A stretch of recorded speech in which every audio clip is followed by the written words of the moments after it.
할렐루야. 피소 사조 여러분, 한 주간 평안하셨습니까? 우린 주의 은혜 가운데서 7월 첫 주일을 맞이했습니다. 여러분, 6월 한 달을 어떻게 보내셨습니까? 사람들은 보통 과거는 아름다운 추억으로 생각을 하고 미래에 대해서는 좀 두려워하는 그런 그 마음을 가지고 있습니다. 그러나 여러분, 믿음을 굳게 가지면 과거를 아름답게 생각할 뿐만 아니라 미래까지도 담대한 그런 그 마음으로 소망과 기대와 축복의 그런 그 마음을 가지고 미래를 나아갈 수 있습니다. 여러분, 우리가 예배를 통해서 미래의 주관자이신 하나님께 나아갑니다. 미래는 하나님께 속하여 있습니다. 그래서 하나님을 굳게 붙잡으면 미래가 소망과 은혜와 기쁨으로 넘치게 되는 것입니다. 이 시간 우리의 마음을 하나님께로 모읍니다. 미래의 주관자이신 하나님, 시간을 주장하시고 모든 우주 만물을 창조하신 그 하나님께 의지하고 그분의 은혜를 소망하면서 예배로 나아갑니다. 이 시간 우리의 마음을 모아서 하나님의 찬양으로 나아가겠습니다. 나는 예배자입니다. 찬양하겠습니다.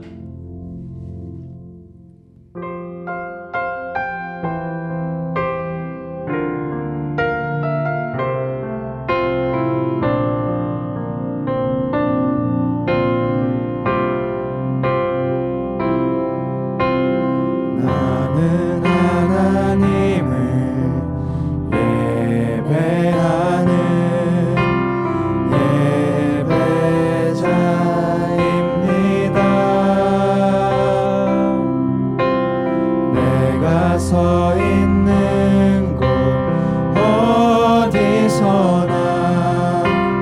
하나님을 예배합니다.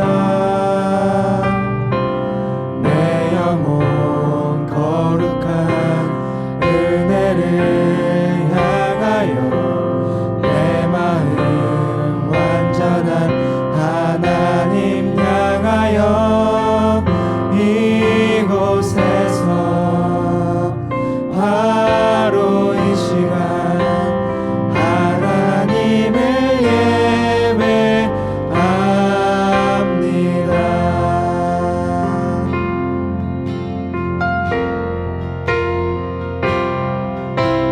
나는 하나님을 예배하는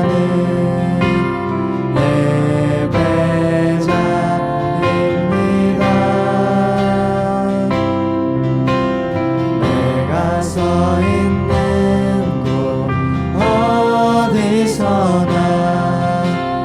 하나님을 예배합니다.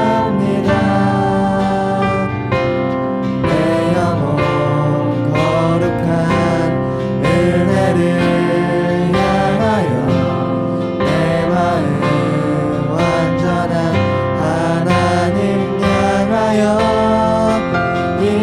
이곳에서 바로 이 시간 하나님을 예배합니다.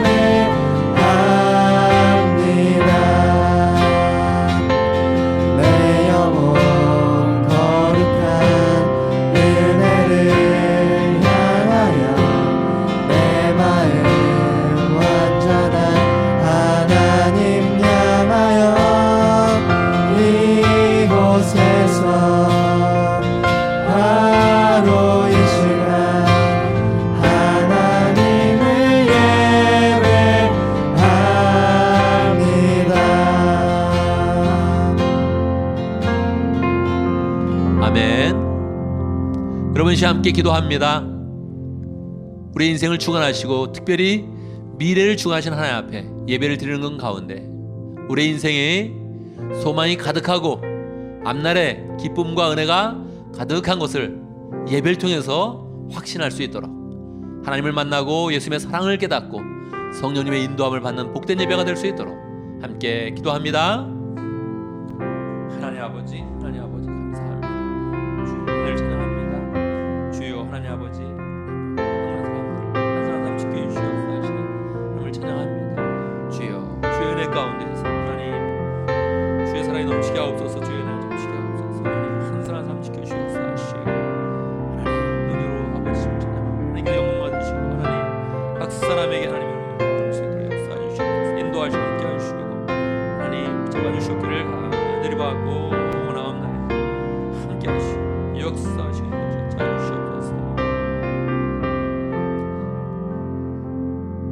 우주 만물을 창조하시고 주관하시는 우리 아버지 하나님을 찬양합니다.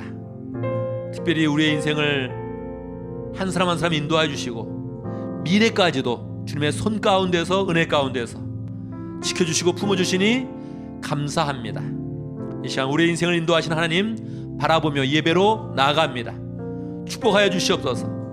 예배로 나오는 모든 사람들의 마음을 축복하여 주시고 하나님 예배를 통해서 우리 하나님을 풍성히 만날 수 있도록 역사하여 주시옵소서.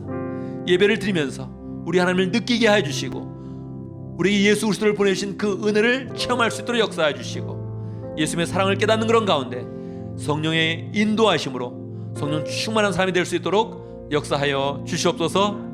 예배를 드리면서 우리의 과거도 하나님의 손길 가운데 아름답게 기억하고 우리의 미래도 하나님의 은혜 가운데서 소망으로 풍성해지는 복된 시간이 될 수 있도록 인도하여 주옵소서. 주의 사랑을 풍성히 입는 그런 가운데 다른 사람을 사랑하고 돌볼 수 있는 힘을 허락하여 주옵소서. 예수님의 이름으로 기도드리옵나이다. 아멘.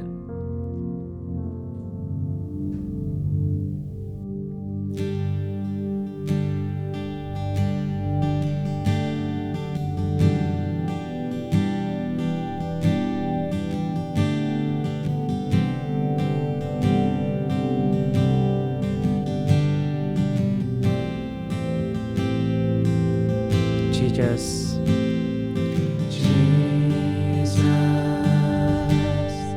beautiful Savior, God of our majesty,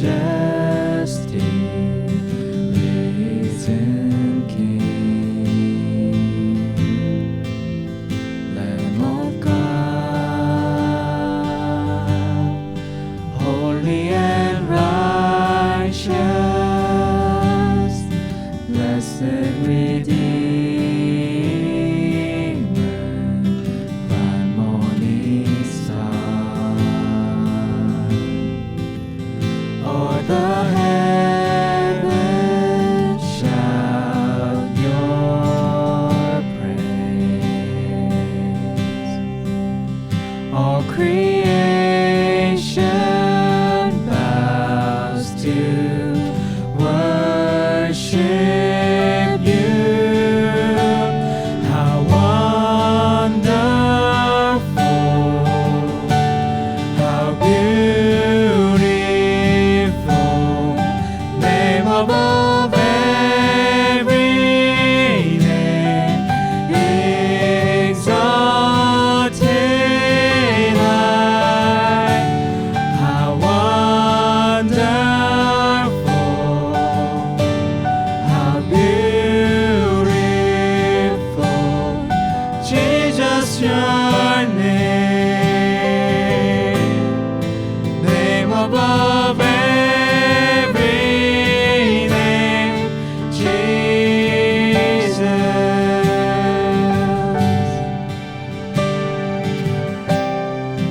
I will sing forever.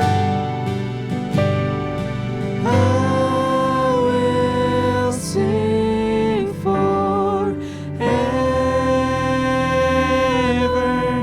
Jesus, I love you. Jesus, I love you. I will sing forever.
이곳에 임하신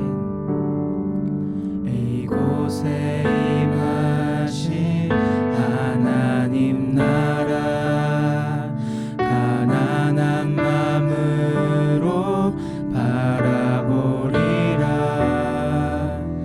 먼저 그 나라 그 뜻 구하며 나의 삶 드리리. 주님이 맡기신 하나님 나라 믿음의 눈으로 바라보리라. 하늘의 뜻이 이 땅 가운데 완성될 그날까지 믿음 다하여 그 위에 서리라. 하나님의 나라는 무너지지 않으리. 믿음 다하여 그 나라 세워가리라. 주님 곧 오실 때까지.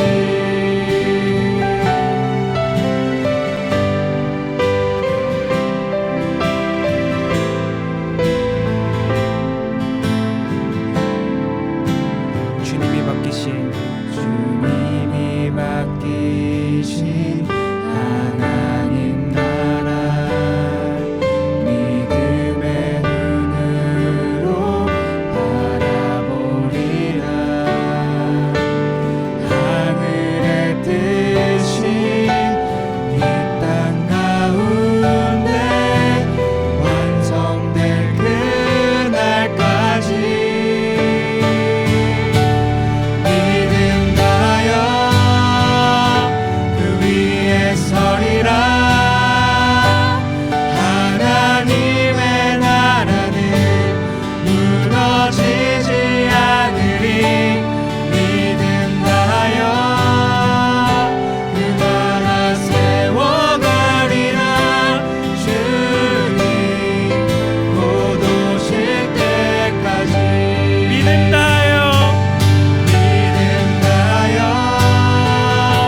그 위에 서리라. 하나님의 나라는 무너지지 않으리. 믿음 다하여 그 나라 세워가리라. 주님 곧 오실 때까지. 주님 곧 오실 때까지. 주님 곧 오실 때까지.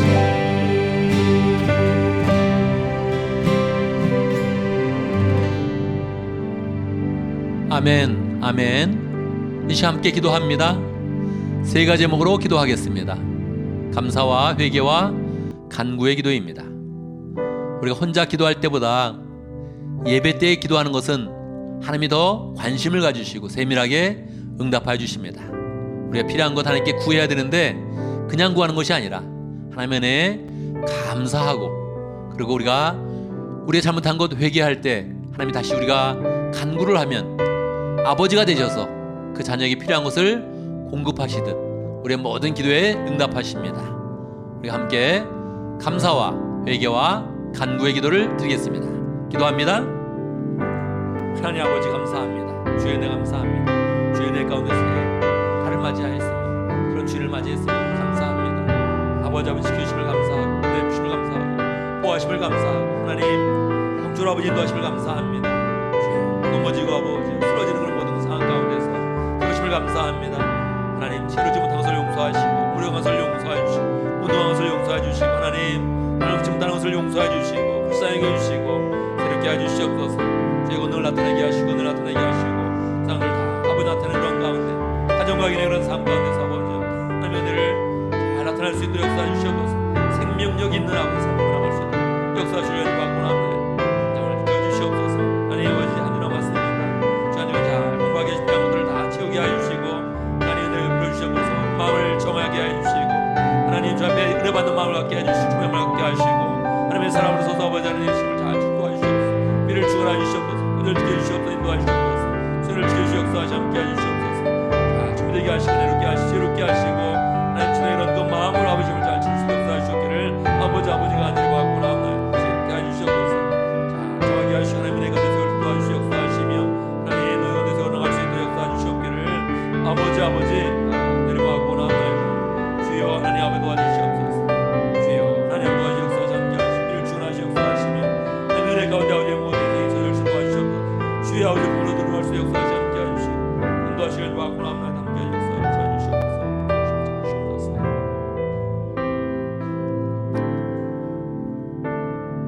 아멘, 아멘.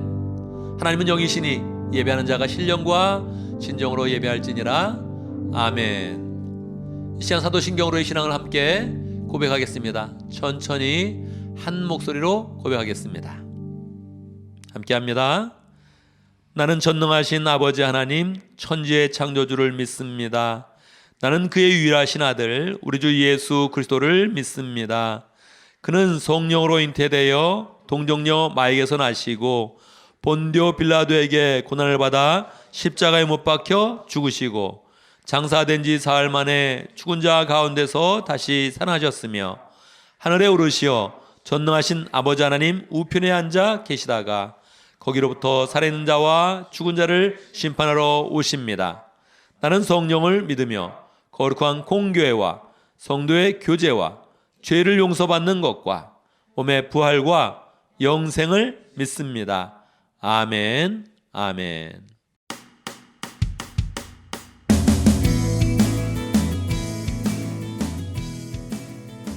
한 주간 평안하셨나요? 7월 5일 주일 피소스 교회 소식입니다. 온라인으로 예배를 드리는 기간에 새가족복 모임을 원하시는 분은 새가족팀장 최혜진 집사님에게 연락 바랍니다. 오늘 말씀을 듣고 헌신의 마음을 가졌거나 개인적인 기도 제목이 있는 분들은 중보기도팀장 조현진 사모님에게 기도 제목을 알려주시기 바랍니다. 기도 요청이 있는 분들을 위해 중보기도팀에서 2주 동안 집중적으로 기도해드리며 새벽 기도에서도 함께 기도해드립니다. 티화나 목장의 이도 형제님이 생명의 삶 34기 과정을 마치고 수료했습니다. 생명의 삶 35기 하나님을 경험하는 삶 6기 공부가 진행 중에 있습니다. 새로운 삶, 말씀의 삶, 기도의 삶 공부를 원하는 분들은 조 목사님에게 신청해 주기 바랍니다. 현재 새로운 삶 공부에 한 명이 등록했습니다. 매주 월요일부터 금요일까지 아침 7시에 조 목사님께서 매일 성경 본문을 가지고 큐티 해설을 합니다. 실시간으로 참여하실 분은 6시 50분에서 7시 사이에 접속해 주시고 상황이 여의치 않은 분들은 유튜브를 통해 편한 시간에 시청하실 수 있습니다. 코로나 바이러스로 인해 어려움을 겪는 교인들을 돕기 위한 사랑의 헌금을 모금합니다. 현재 중복 포함 15명에게 7,900불의 사랑의 헌금이 전달되었습니다. 매주 수요일 오전 10시부터 오후 4시까지 공동체에 필요한 노동을 하는 공동체 실천 드라이브를 하고 있습니다. 참여를 원하시는 분들은 이상진 장로님 또는 조 목사님에게 연락 바랍니다. 이번 주는 수요일 오전 10시에 피소스 하우스에서 모입니다. 코로나 바이러스로 인해 장보기가 어려운 분, 마스크 등이 필요한 분은 사무간사 박진영 집사님께 연락 바랍니다. 7월 5일 주간 피소스 교회 모임 안내입니다.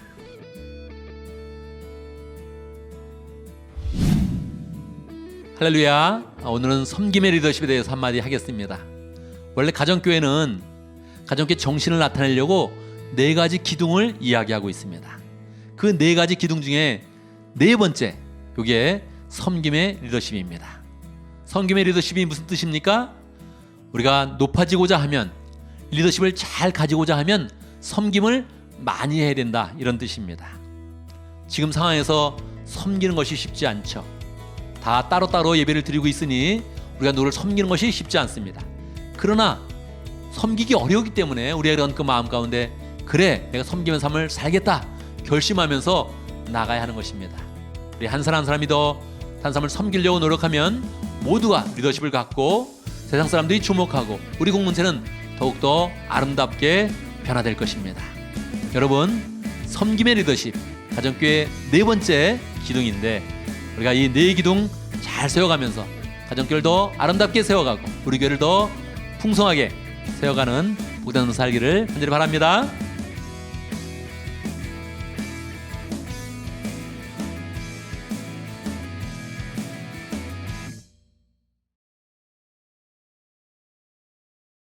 안녕하세요. 따빠진 거 어린이 목자 이어진입니다. 요한복음 9장 암송하겠습니다. As he went along, he saw a man blind from birth. His disciples asked him, Rabbi, who sinned, this man or his parents, that he was born blind? Neither this man nor his parents sinned, Jesus said, but this happened so that the works of God might be displayed in him. As long as it is day, we must all do the works of him who sent me. Night is coming when no one can work. While I am in the world, I am the light of the world. After saying this, he spit on the ground, made some mud with the saliva, and put it on the man's eyes. Go, he told him, wash in the pool of Siloam. This word means sent. So the man went and washed and came home seeing. His neighbors and those who had formerly seen him begging asked, Is this not the same man who used to sit and beg? Some claimed that he was. Others said, No, he only looks like him. But he himself insisted, I am the man. How were your eyes opened? How then were your eyes opened? They asked. He replied, The man they called Jesus made some mud and put it on my eyes. He told me to go to Siloam and wash, so I went and washed and then I could see. Where is he? They asked.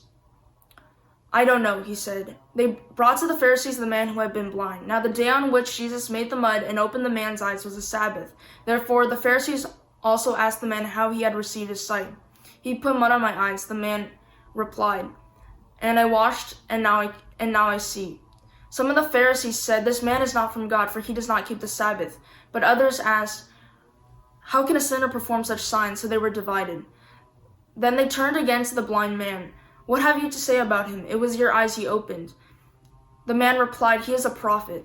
They still did not believe he was blind and had received his sight until they sent for the man's parents. Is this your son? They asked. Is this the one you claim was born blind? How is it that now he can see? We know he is our son, the parents answered, and we know he was born blind, but how he can see now or who opened his eyes we don't know. Ask him, he is of age, he can speak for himself. The parents said this because they feared the Jewish leaders who already had decided that whoever acknowledged Jesus as the Messiah would be put out of the synagogue. This is why they said, He is of age, ask him. A second time they summoned the man who had been blind. Give glory to God by telling the truth, they said. We know this man is a sinner. Whether he is a sinner or not, I don't know. One thing I do know. I was born, but now I can see. Then they asked him, What did he do to you? How did he open your eyes? The man answered, I have told you already, but you did not listen. Why do you want to hear it again? Do you want to become this man's disciples too? Then they hurled insults at him, saying, You are this fellow's disciples. We are disciples of Moses. We know that God spoke to Moses, but as for this fellow, we don't even know where he comes from. The man answered, Now that is remarkable. You don't know where he comes from, yet he opened my eyes. We know that God does not speak to sinners. He speaks to the godly person who does his will. Nobody has ever heard of opening the eyes of a man born blind. If this man were not from God, he could do nothing. To this they replied, You were steeped in sin at birth. How dare you try to lecture us? And they threw him out. Jesus heard that they had thrown him out. And when he found him, he asked, Do you believe in the Son of Man? Who is he, sir? The man asked. Tell me so that I may believe in him. You have now seen him. Jesus said, You have now seen him. In fact, he is the one speaking with you. Sir, he said. The man said, Lord, I believe. Jesus said, For judgment I have come into the world, so that the blind will see, and those who see will become blind. Some of the Pharisees who were with him when he said this, some of the Pharisees who were with him heard him say this and asked, What, are we blind too? Jesus said, If you were blind, you would not be guilty of sin. But now that you claim that you can see, your guilt remains. John chapter 9, verse 1 to 41. 감사합니다. 하늘 복 많이 받으세요. 예, 오늘은 간증 대신 성경 암송을 했습니다. 간증을 맡았던 사람이 갑자기 병원을 가게 돼서 성경 암송을 했는데요. 이 성경 암송도 의미가 있습니다. 우리 모든 교인들이 자꾸 성경 암송을 하겠다 이렇게 마음 먹고 열심히 한번 노력해 보기를 바랍니다.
사랑이 풍성하신 하나님 아버지, 주의 이름을 찬양합니다.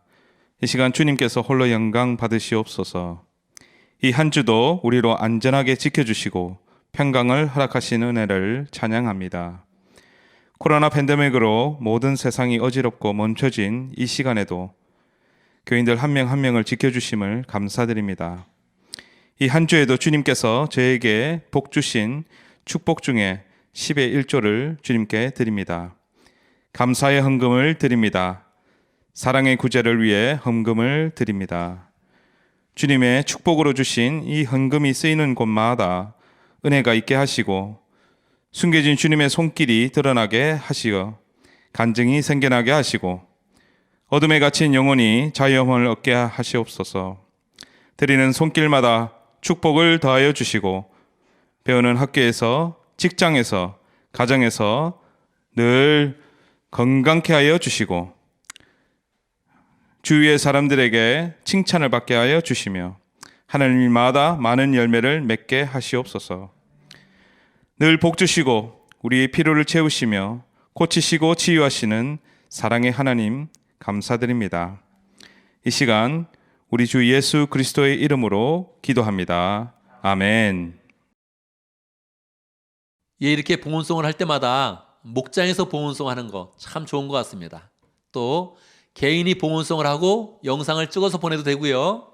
또 촬영하는 그런 장소에 와서 함께 봉헌송을 해도 되겠습니다. 늘 우리의 마음을 어떤 모양이든지 하나님께 드리고 함께 예배를 만들어간다, 이렇게 마음 먹으면서 예배를 그렇게 만들어가면 좋겠습니다. 이제 하나님의 말씀을 보겠습니다. 하나님의 말씀 베드로전서 2장 4절에서 9절입니다. 제가 봉독해 드리겠습니다.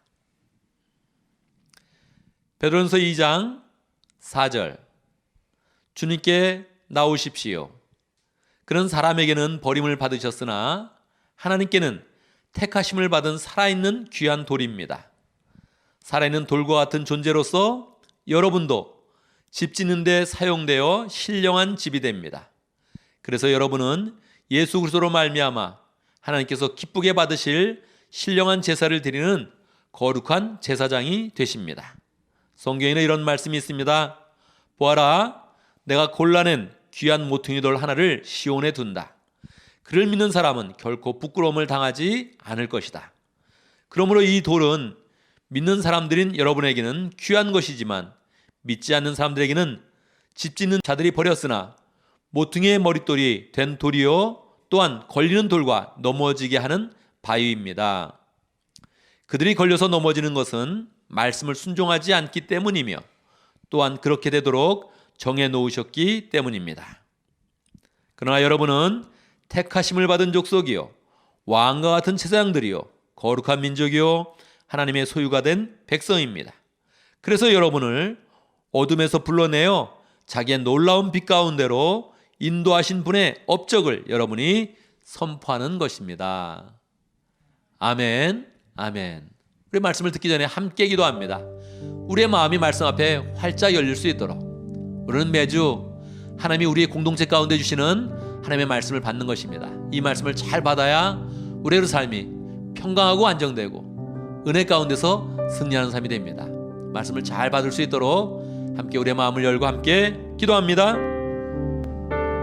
하나님 아버지 역사해 주시옵소서. 말씀을 아버지 역사하시 함께 하시고 주여 영의 그런 양식 말대로 갖게 하시고 하늘 위한 집중하게 하시고 집중될 때 하는 무엇보다도 한중되게 하시고 사랑하는 마음 주시고 주님이 말씀하시는 그들을 잘 받을 수 있도록 역사하여 주시옵소서. 함께 해주시옵소서. 우리에게 구원의 은혜를 주신 하나님을 찬양합니다. 우리를 구원하여 주시고 매주마다 새롭게 주의 말씀을 영의 양식으로 허락하여 주시니 감사합니다. 주의 말씀을 아멘으로 받는 그런 가운데 하나님의 마음을 받게 하시고 하나님의 뜻을 알게 하여 주시고 하나님이 우리를 향하신 그런 계획들을 이해하는 그런 가운데 우리가 소망으로 우뚝 서는 복된 시간 될 수 있도록 역사하여 주시옵소서. 하나님이 내 앞에서 말씀하여 주시듯 우리의 마음이 활짝 열려서 주님을 받게 하여 주시고 성령의 은혜를 풍성히 누리게 하여 주시고 주의 뜻 가운데서 우리의 그런 생각이 더 온전해지는 복된 시간 될 수 있도록 역사하여 주시옵소서. 예수님의 이름으로 기도드리옵나이다. 아멘. 아멘. 할렐루야. 우리 하나님은 살아계십니다. 살아계신 하나님께서 말씀을 듣고 하나님의 은혜를 삼하는 모든 그런 백성들에게 하나님의 은혜와 사랑과 능력을 풍성히 부어주시기를 간절히 바랍니다. 여러분, 어린 시절에 자랑을 해본 적이 있습니까? 당연히 있겠지요. 장난감도 자랑하고 옷도 자랑하고 먹을 것을 자랑한 적이 있겠지요. 이 자랑은 어린 시절에만 끝나지 않습니다. 어른들이 자랑하는 거 봤습니까? 어른들도 자랑합니다. 한국 사회에서 노인들은 손주 자랑을 그렇게 많이 한답니다. 그래서 손주 자랑 한번 할 때마다 5,000원 내기 그렇게 이야기를 한 겁니다. 손주 자랑을 이제 그만하라고 그렇게 한 것이죠. 그랬더니 어떤 사람이 아예 만불을 탁 넣으면서 나 오늘 손주 자랑 마음껏 하고 싶다 그렇게 하면서 만불을 내더랍니다. 이 자랑하는 것은 굉장히 사람의 본능에 해당되는 것이고 여러 사람이 자랑을 하기를 원합니다. 그런데 여러분, 자랑하는 것을 듣는 입장에서는 어떠합니까? 듣는 입장에서는 그렇게 재미있지 않습니다. 자랑을 자꾸 하면 그만 듣고 싶고 또 그런 자리를 피하고 싶은 그런 그 마음까지 들지요. 그런데 오늘 말씀해 보면 베드로전서 2장 9절에 보면 하나님의 은혜를 자랑하라 그렇게 말하고 있습니다. 하나님의 아름다운 덕을 선포하라 이렇게 이야기했지만 현대말로 이야기하면 하나님을 자랑하라는 거예요. 하나님께서 우리에게 해주신 그런 일을 자랑하라는 거예요. 우리는 자랑하는 것에 대해서 그렇게 좋은 인상을 갖고 있지 않은데 왜 베드로 사도는 우리에게 하나님의 은혜를 마음껏 자랑해라 그렇게 이야기를 했을까요? 오늘 말씀은 우리가 왜 하나님의 은혜를 자랑해야 되는지, 또 어떻게 자랑해야 되는지, 또 자랑하면 어떠한 일이 일어나는지를 함께 생각해 보도록 하겠습니다. 오늘 말씀 베드로전서는 베드로 사도가 로마 시대에 그 박해를 피해서 터키 지방으로 간 성도들을 염려하면서 쓴 하나님의 말씀입니다. 이 말씀은 AD 64년에 기록되어져 있습니다. 그냥 한번 여러분 이 연도를 마음속에 한번 기억해 두기 바랍니다. 베드로 사도는 원래 예수님을 따라다녔죠. 예수님의 수제자가 되어서 3년 동안 예수님과 동고동락했습니다. 그리고 나서 예수님이 부활하신 후에 그 부활하신 그런 예수님을 만나서 위대한 그런 사도로 완전히 변하게 됩니다. 그래서 예루살렘 교회를 설립하고 베드로가 당시에 한번 설교를 하면 3,000명이 한꺼번에 회개해서 예수님의 제자가 되는 그런 역사가 일어났습니다. 예루살렘 교회를 설립하고 예루살렘 교회의 리더가 되어서 그 교회를 든든하게 세워가고 있었는데 당시 전통적인 그런 유대인들로부터 많은 시기를 받았습니다. 또 그 당시에 왕이었던 헤롯 아그리빠의 미움을 받아서 핍박을 받기 시작을 한 것입니다. 그래서 결국 예루살렘 교회에서 더 이상 사역을 하지 못해서 이제 소아시아 지방으로 통해서 여러 지방으로 그렇게 선교 사역을 가게 되었습니다. 그리고 그의 나이 60대가 되었을 때 그는 로마에서 마지막 그의 사역을 하기를 원했습니다. 결국 로마로 가게 됐지요. 베드로가 로마로 갔을 때는 이미 로마에는 네로 황제가 다스리고 있었습니다. 네로 황제가 62년에서 추후 68년까지 통치를 하였는데 이 64년에 큰일이 일어난 것입니다. 64년 7월 18일 로마에 대화재가 일어났습니다. 그런데 너무너무 화재가 커서 모든 사람의 그런 민심이 굉장히 불만이 쌓였고 민심이 아주 흉흉했습니다. 그때 이 로마 황제는 어떻게 이 민심을 달래야 했던 것입니다. 누구를 공격을 해야 했던 것이죠. 그랬을 때 이 네로 황제는 당시에 로마에서 계속 퍼져나가던 그리스도인들을 목표로 삼았습니다. 왜 그랬을까요? 그리스도인들은 하나님을 믿기 때문에 로마 황제는 신이다, 로마 황제를 숭배해라 이런 말을 따르지를 않았습니다. 우리는 하나님을 믿지 사람을 신이라고 고백하는 일을 참여하지 않겠습니다. 이렇게 로마 황제의 그런 칙령이나 명령에 반대를 했던 것이죠. 순종하지 않았던 것이죠. 그래서 눈에 가시같이 보여서 미워하다가 로마 화재가 일어나니까 이 민심을 다 한쪽으로 공격을 하기 위해서, 민심을 그 분노의 그런 그 마음을 풀기 위해서 크리스찬들을 핍박하기 시작한 것입니다.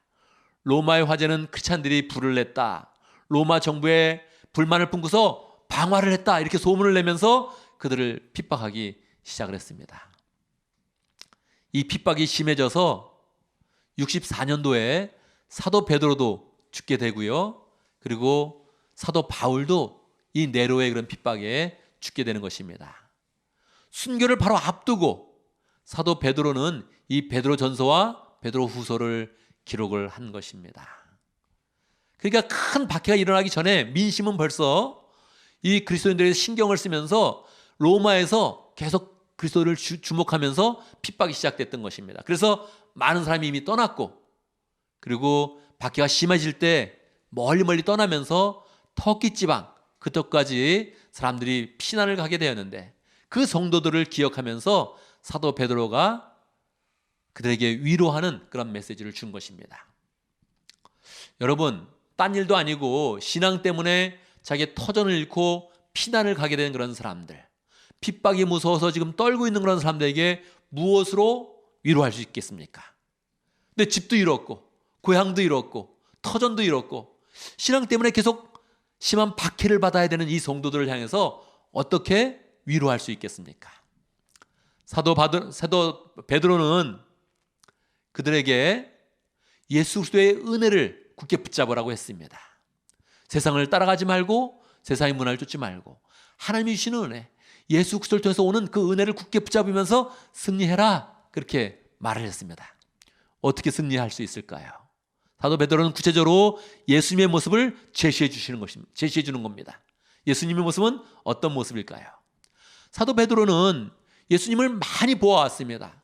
예수님의 공생의 전부를 함께 했었고, 24시간 함께 있으면서 주 7일 함께 하면서 계속 동고동락을 했기 때문에 예수님의 모습에 대해서 많이 알고 있습니다. 부활하신 주님도 풍성하게 만났습니다. 예수님에 대해서 할 얘기가 아주 많죠.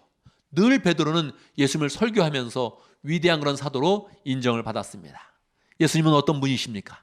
창조주이시고 하나님의 아들이시고 기묘자이시고 모든 것을 다 다스리는 분이시고 심판하실 분이시고 우주의 왕이시고 여러 가지 소개할 것이 있었을 것입니다. 그런데 사도 베드로는 성도들에게 다른 예수님의 모습을 전하는 것이 아니라 예수님은 돌입니다, 그렇게 이야기를 했습니다. 어떤 돌입니까? 여러분, 돌하면 어떤 그런 이미지가 떠오릅니까?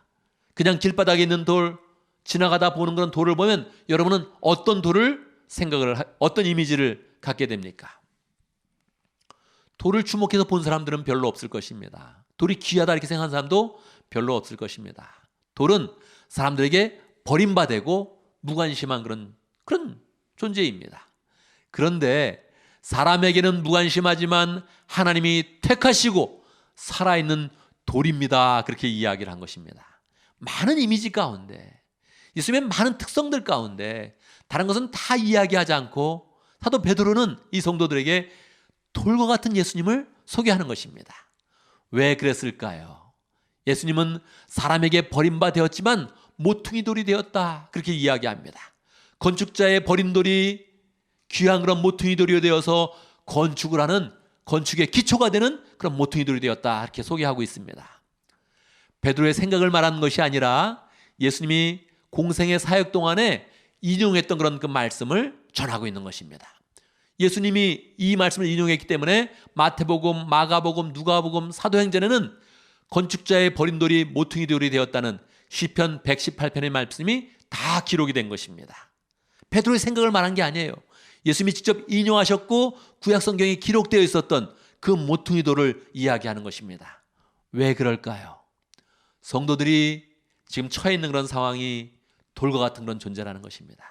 사람들에게 주목을 받지 못하고 터전도 잃었고 사업도 잃었고 핍박만 받고 있는 그런 성도들의 모습이 길바닥에 있는 그런 돌과 같은 그런 존재라는 것입니다.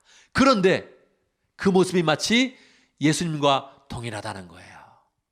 예수님도 돌과 같이 계시다가 사람들에게 버림받고 무관심당하다가 심지어는 고난을 받고 십자가에 죽으셨던 것입니다. 그래서 예수님의 모습과 성도들의 모습을 동일시하게 만들려고 돌이라고 표현하는 거예요. 예수님과 성도가 동일하게 표현되면 어떻게 됩니까? 그 다음부터 예수님처럼 변하게 되기 시작하는 것입니다. 부활의 소망을 갖고 있는 것이요, 예수님이 모퉁이 돌이 되어서 건축을 이루고 거룩한 집을 짓고 성전을 만들게 되는데, 이 성도들이 예수님과 연합해서 성전이 된다고 표현하는 거예요. 그리고 사도 베드로는 하나님이신 영광 가운데서 이 성도들을 크게 위로할 그런 계시의 말씀을 전하는 것입니다. 여러분은 돌이었습니다. 그런데 모퉁이 돌인 예수님과 연결이 되었습니다. 그리고 거룩한 집이 되었고 여러분은 성전이 되었습니다. 그리고 한마디 하는 것입니다. 뭐라고요? 여러분은 택한 족속이요, 여러분은 왕같은 제사장이요, 거룩한 나라요, 거룩한 민족이요, 하나님의 소유된 백성입니다. 이렇게 선언하는 것입니다. 기분이 어떨까요? 지금 흩어진 그런 성도들은 돌과 같이 사람들에게 무관심받고, 무관심뿐만 아니라 핍박을 받고 있는 그런 존재입니다. 그런데 여러분 정말 돌이었습니다. 그런데 그 돌이 예수님과 연결된 돌입니다. 그래서 성전을 이루고 여러분은 하느님 앞에서 택한 족속이요, 왕같은 제사장이요, 거룩한 나라요, 거룩한 민족이요, 하나님의 소유된 백성입니다. 이렇게 선언해 주는 것입니다. 얼떨떨하겠지요. 우리에게도 그런 소리가 들려진다면 우리도 얼떨떨할 것입니다. 그래서 10절에 보면, 2장 10절에 보면 그렇게 이야기합니다. 너희가 원래는 하나님의 백성이 아니었는데 하나님의 백성이 되었고, 너희가 원래는 하나님의 자비하심을 받지 못했는데 이제 자비하심을 입어서 이렇게 변화되었다 이야기해 주는 것입니다.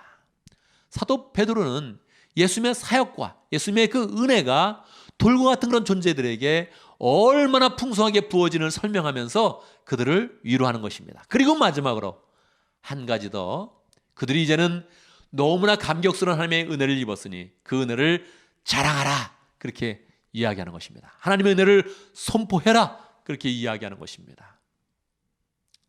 왜 자랑하라고 이야기했을까요? 왜 선포하라고 이야기했을까요?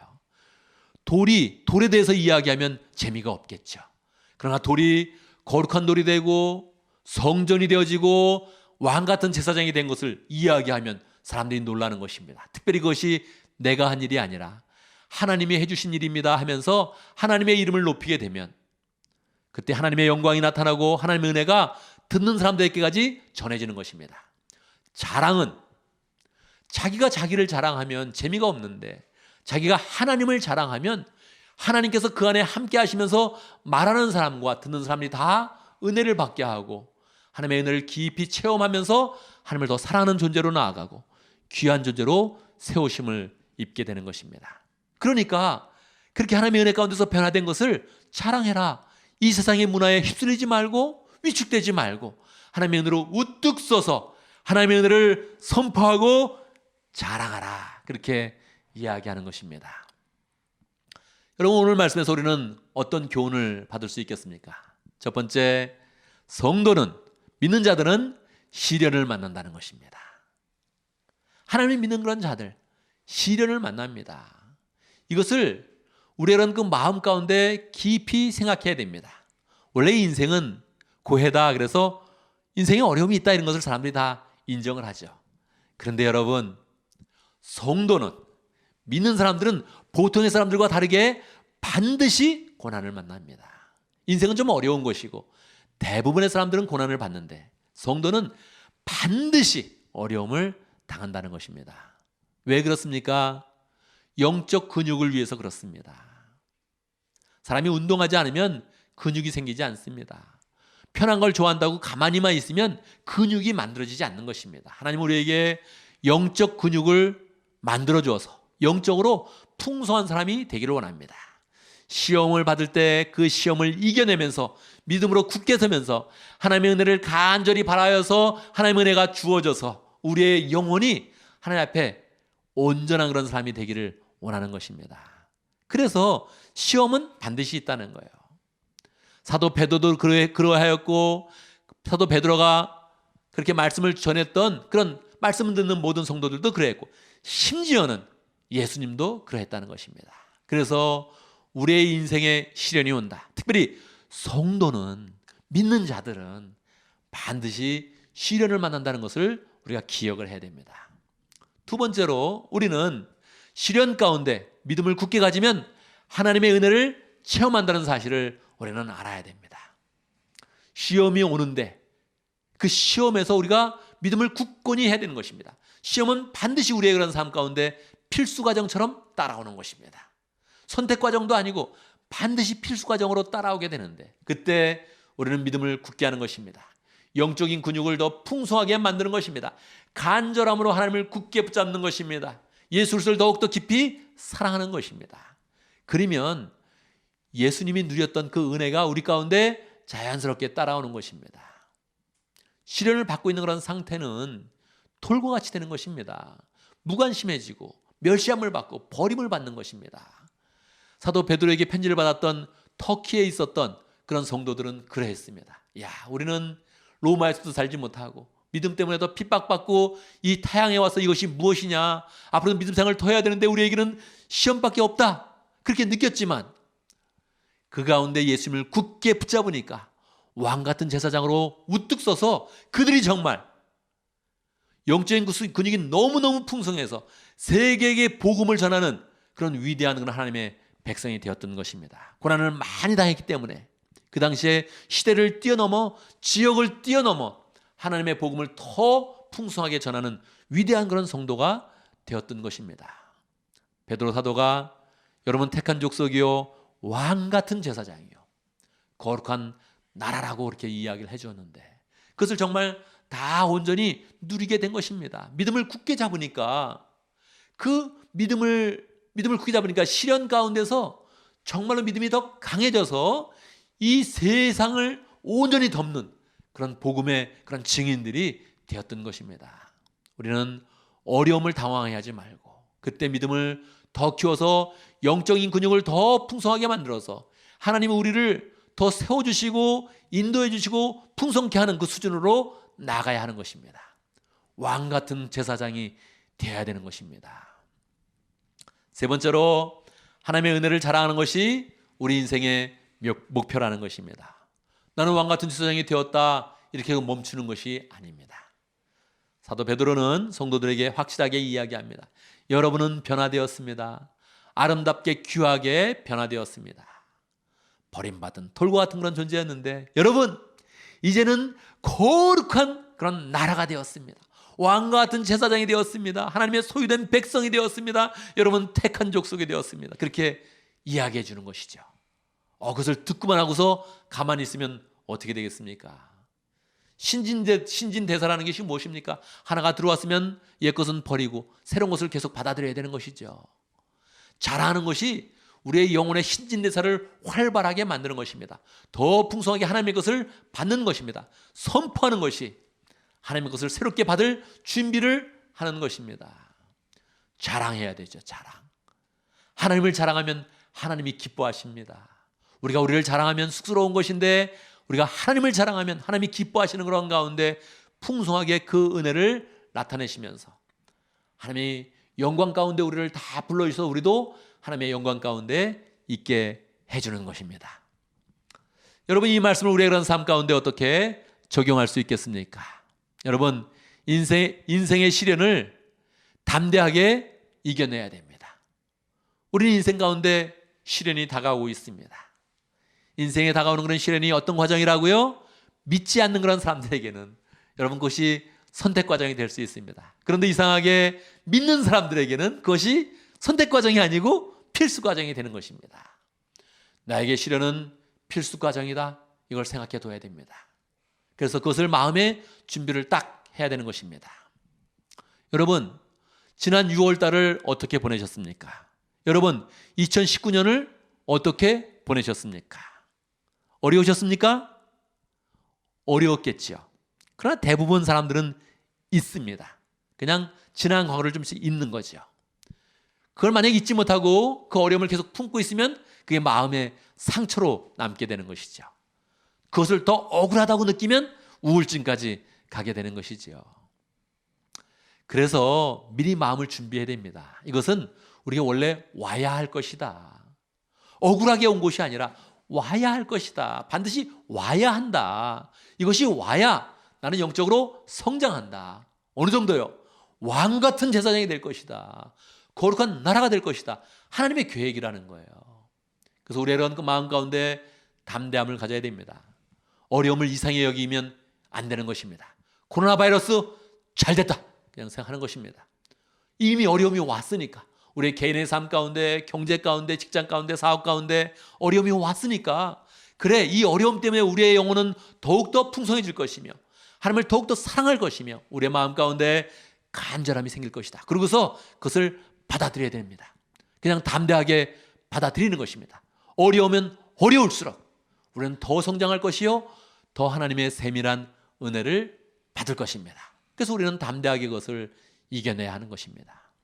두 번째, 왕 같은 제사장이요 거룩한 민족이 되어야 됩니다. 이것은 우리가 원하는 바가 아닙니다. 우리가 계획한 바가 아닙니다. 하나님, 내가 왕과 같이 되겠습니다. 우스운 일이죠. 하나님, 내가 제사장입니다. 우스운 일이죠. 현실은요, 우리는 돌과 같은 그런 존재입니다.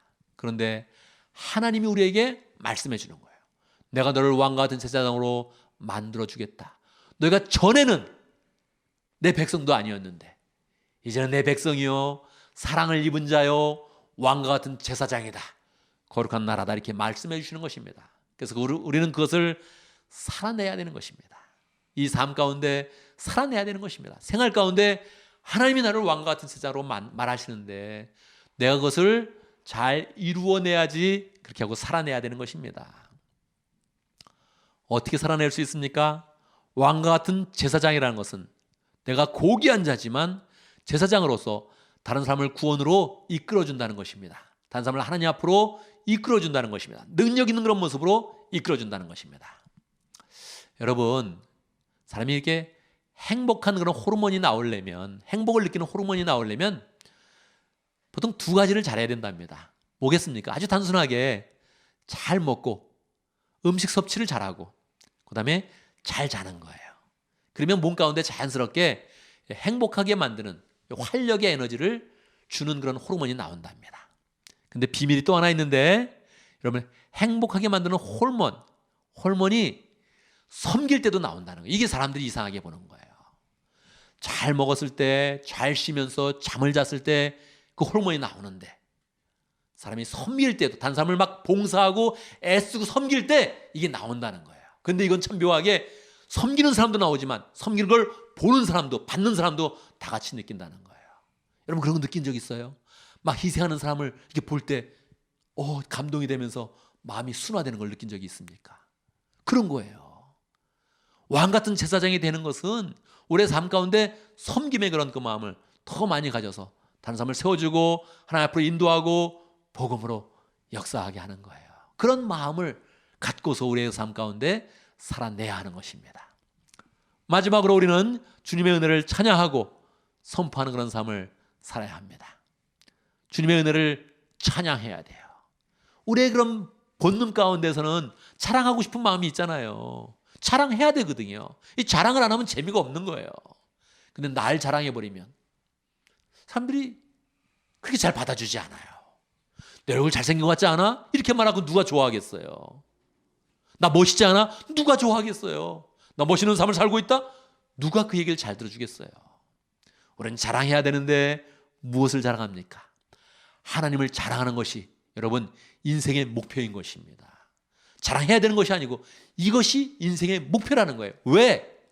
이것을 해야 우리가 하나님의 영광에 깊이 들어가는 거예요. 이것을 해야 하나님의 사랑을 더 느끼게 되는 거예요. 이것을 해야 하나님의 은혜가 우리의 그런 삶 속에 나타나는 거예요.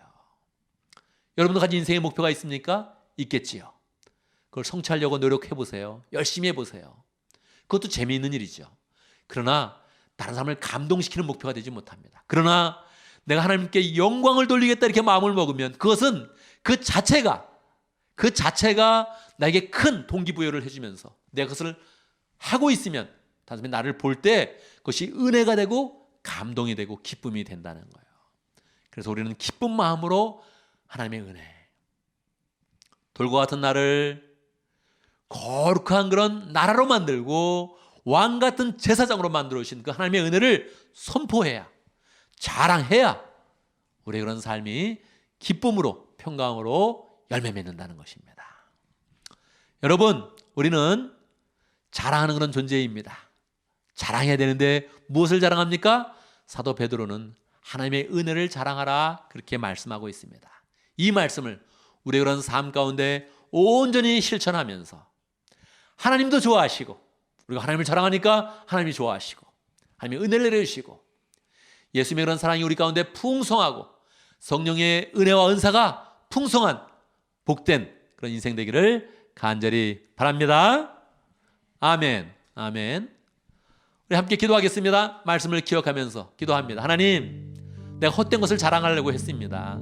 이제 하나님을 자랑하게 해주십시오. 하나님을 자랑하면서 참 내가 얼마나 은혜를 받았는지, 돌과 같은 존재가 왕과 같은 제사장이 되었습니다. 그것을 깨닫고 자랑하면서 더 풍성한 은혜로 들어가게 해주십시오. 함께 기도하겠습니다. 기도합니다. 하나님 아버지, 은혜를 베풀어주시옵소서.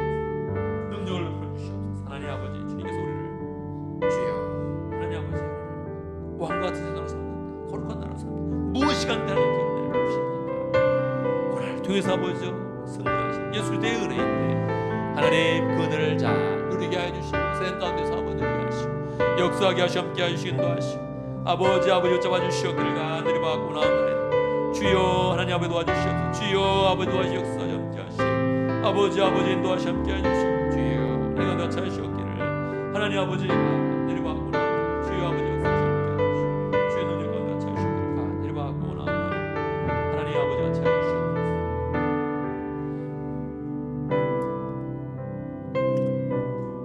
사랑의 아버지 하나님, 돌과 같이 길바닥에 있는 그런 돌과 같이 사는 우리들을 불러주셔서 하나님, 택한 족속이요, 왕같은 제사장이요, 거룩한 나라요, 하나님의 소유된 백성으로 만들어주신 것 감사합니다.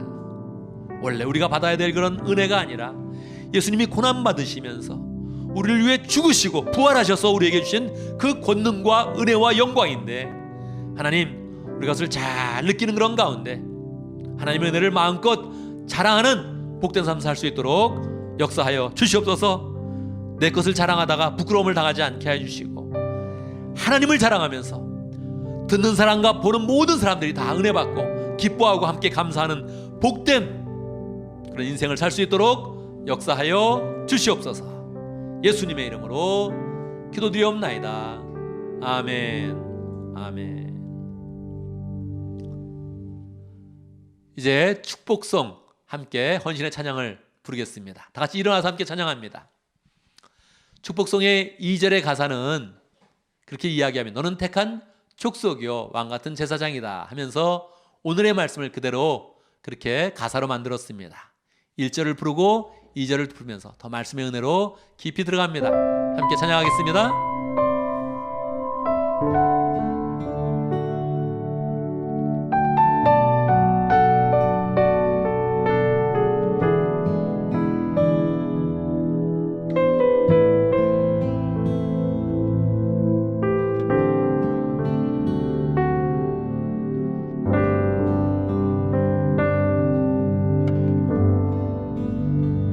때로는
아멘, 아멘. 여러분, 이제 우리는 예배를 마치고 세상으로 나아갑니다. 그냥 내가 나가는 것이 아니라 하나님께서 우리를 세상으로 파송하십니다. 세상에 나가면 우리의 모습이 어떠하겠습니까?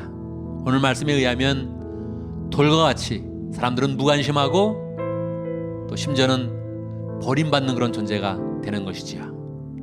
그러나 하나님께서 우리를 관심을 가지시고 우리를 왕과 같이 제사장과 같이 높여 세워주시는 것입니다. 그래서 우리는 하나님의 은혜 가운데서 다시 주의 사랑을 나타내고 주의 은혜를 나타내고 빛과 소금의 역할을 하게 되는 것입니다. 기쁜 마음으로 또 세상에 나가서 하나님의 은혜를 마음껏 또 나누고 또 나타내는 복된 인생 살기를 간절히 바랍니다. 함께 기도합니다. 지금 우리 주 예수 그리스도의 무하신 은혜와 하나님 아버지의 크신 사랑과 성령의 교통하심과 역사하심이 하나님의 은혜를 풍성히 나타내면서 왕과 같은 세상으로 우뚝 서기를 원하는 하나님의 백성들 머리 위에 우리 온 믿음의 식구들 위에 지금부터 영원토록 함께 있을지어다. 아멘. 아멘.